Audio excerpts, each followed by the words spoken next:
Hello. First of all, I'm going to start by asking, how are you? We are living through batshit crazy times, right? We're in the middle of a global pandemic. We've just headed into recession. We've got Trump, we've got Boris, and we're already living in an industry, working in an industry that's going through some seismic changes that started pre-COVID. So a little check-in now and again, a little kind of like, how are you? You know, how you doing? Is always a good thing. So just check in with yourselves and check in with your mates and check in with the people that you work, and it doesn't cost anything, but I think it means it will mean a great deal. Wow, you know, we're in September. I started a new job in January, you know, and rolled in like I was going to change the world, and then 8 weeks later, slam. The doors kind of like, you know, the doors close, and I'm stuck in my shitty spare room with my clothes drying on my unused rowing machine, trying to keep an agency together and try to do the best for my brands. And fuck me, it has been hard. But I don't need to tell you that, because you're doing the same. And bits of it have changed me, and I genuinely think the way that we as creatives, the way that we as leaders, the way that we as brands and as an industry, the way that we behave in the next few months will have repercussions on our people and our talent and our work for the years to come. So the sad truth is that we as an industry, right, have always been a bit behind the curve in terms of kind of like knowing what the nation is thinking and feeling. I think Brexit kind of taught us that. And I don't know what it is. I don't know whether it's arrogance. I don't know whether it's a small talent pool that we draw from. I don't know whether it's our naivety. But as soon as a crisis hits or anything like that, we're the ones with our hands up saying, oh my God, we've got all the answers. You need to do this. And the nation just turns around and goes collectively, mate, read the room. So it's difficult. And I genuinely think, hand on heart, if anybody comes to you, whether or not they be your agency or even kind of like a consultant or, the sages that have suddenly turned up and profess to know everything, if they say they know a way out of this, they're either liars or they are idiots. Because nobody has the answer. But again, we as an industry have got this kind of, we are inbuilt to jump to short-term solutions, when really what we need to do is take a step back, and we need to tune in to what's going on around us, and then work out what we can do and how we can behave. Yeah, and everybody's experience is personal. Yeah, but there's 6 things that kind of like, that I've got mentally in the back of my mind and on 6 Post-its in front of, on that shitty spare wall we're all looking at as we try to kind of hold it together on Zoom calls. And I just remind myself of these 6 things, and I just thought it would be interesting to share these with you. Yeah, and my first one, listen, then talk. Yeah, like I said, as an industry, we're like, there is a vanity that we think that we've got something important to say. And you can see it with certain brands now that roll in with the now, more than ever, you need this cheese. You know what I mean? Or you need this, and you're like, fuck off. Look what's happening. You've got to read, you've got to get out of your bubble, get out of your advertising bubble, get out of your London bubble and just see what is going on, because it's really loud. We are going through ridiculous amount of change. And if we're putting our hand up saying, my cheese will fix this, then we're fucked. So listen, then talk. The second thing I've got is, right, and this has been one of the few things that has come out of COVID for me that I really want to hang on to once we get through this kind of like the shit time that we're in. It's not about the biscuits or the fancy flowers. Yeah, when I was the last person to leave Havas, when the shutters came down, I was there with my fingernails. Please, I need my office, I need my crew, I need my group. But there's something about the shared experience of trying to do Teams and Zooms in your back room that even you don't even let your friends or your family into.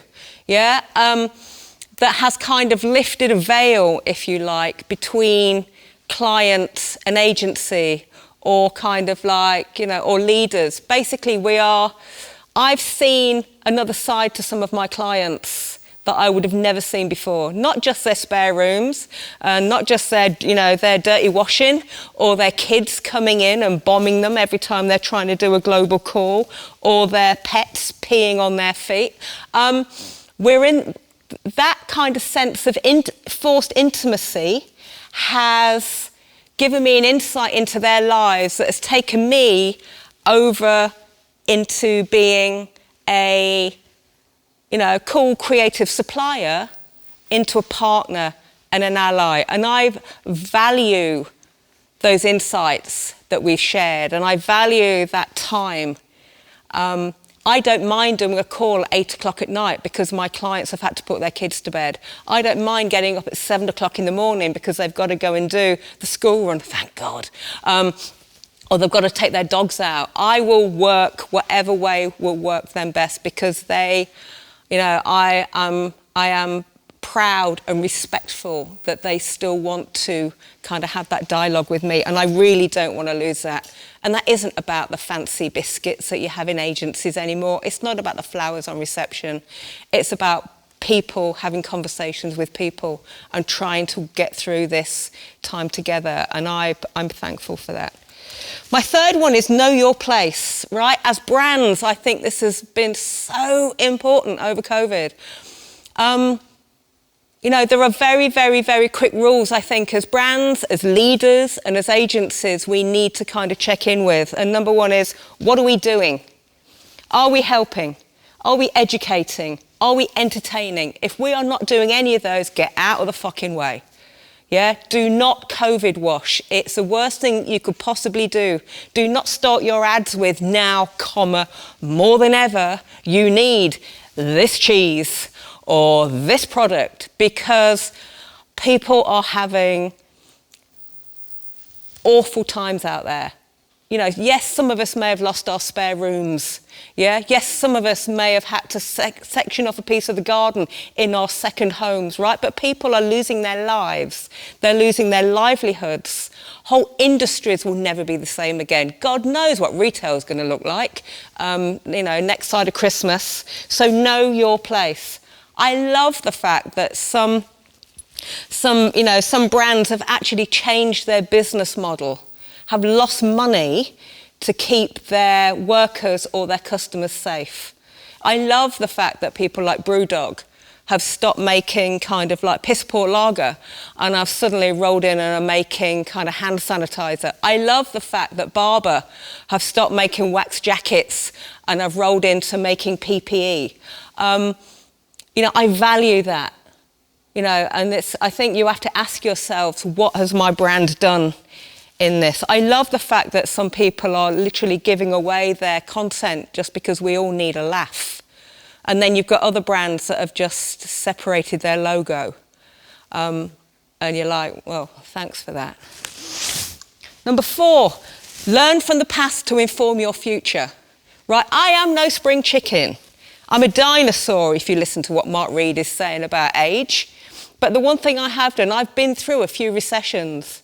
I remember at primary school doing my homework in candlelight because we're in the 3-day week in the 70s. I know I don't look old enough, but what the fuck. You know, in the 80s and the 90s, when things were getting really sticky, I can't remember that. I was dancing. I was partying. I was wearing the most ridiculous clothes because creativity had bubbled up. Punk had happened. Yeah, we were partying like there was no tomorrow because we didn't think there was going to be a tomorrow, because Ronnie had got his finger on the bomb and we all thought we were going to get blown up. And then like in 2008, when the banks crashed, I started a business.